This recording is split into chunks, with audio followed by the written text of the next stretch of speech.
ATM കൊള്ളയടിച്ച കേസിലെ പ്രതികളെ തൃശൂരിലെത്തിച്ചു. ഹരിയാന സ്വദേശികളായ 5 പ്രതികളെയാണ് തമിഴ്നാട്ടിൽ നിന്ന് തൃശൂർ ഈസ്റ്റ് പോലീസ് നാട്ടിലെത്തിച്ചത്. കോടതിയിൽ ഹാജരാക്കിയ പ്രതികളെ 5 ദിവസത്തെ പോലീസ് കസ്റ്റഡിയിൽ വിട്ടു. പ്രതികൾ കൂടുതൽ ATMകൾ കൊള്ളയടിക്കാൻ പദ്ധതിയിട്ടിരുന്നതായി പോലീസിന് വിവരം ലഭിച്ചു.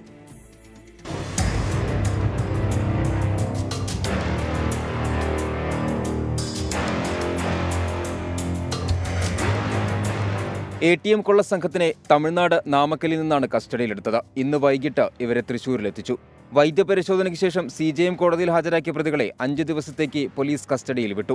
പ്രതികളുമായി നാളെ ഷൊർണൂർ റോഡിലെ ATM കൗണ്ടറിൽ തെളിവെടുപ്പ് നടത്തും. പ്രതികളെ വിശദമായി ചോദ്യം ചെയ്ത് കൂടുതൽ വിവരങ്ങൾ ശേഖരിക്കാനാണ് പോലീസ് നീക്കം. ATM സുരക്ഷാ സന്ദേശം എന്തുകൊണ്ട് വൈകി, പ്രതികൾക്ക് പുറത്തുനിന്നുള്ള സഹായം ലഭിച്ചിട്ടുണ്ടോ എന്നതുൾപ്പെടെയുള്ള വിവരങ്ങൾ പോലീസ് ശേഖരിക്കും. പ്രതികൾ സഞ്ചരിച്ച കാർ ദേശീയപാതയിൽ വെച്ച് തന്നെയാണ് കണ്ടെയ്നർ ലോറിക്കകത്തേക്ക് കയറ്റിയതെന്നാണ് പോലീസ് കണ്ടെത്തൽ. ആദ്യ മോഷണത്തിന് ശേഷം ഇരിങ്ങാലക്കുടയിൽ നിന്നും തൃശൂരിലേക്ക് വരുന്നതിനിടയിൽ മറ്റൊരു ATMൽ കൂടി പ്രതികൾ മോഷണത്തിന് പദ്ധതിയിട്ടു. എന്നാൽ സുരക്ഷ കർശനമായതിനാൽ വേണ്ടെന്ന് വെച്ചു. 7 പ്രതികളാണ് കേസിലുണ്ടായിരുന്നത്. ഇതിൽ ഒരാൾ ഏറ്റുമുട്ടലിൽ കൊല്ലപ്പെട്ടു. സംഘട്ടനത്തിൽ ഗുരുതരമായി പരിക്കേറ്റ ഒരു പ്രതിയുടെ കാൽ മുറിച്ചുമാറ്റി. ഇയാൾ ഇപ്പോഴും ആശുപത്രിയിലാണ്. മറ്റ് 5 പേരെയാണ് ഇന്ന് പോലീസ് കസ്റ്റഡിയിൽ വാങ്ങിയത്.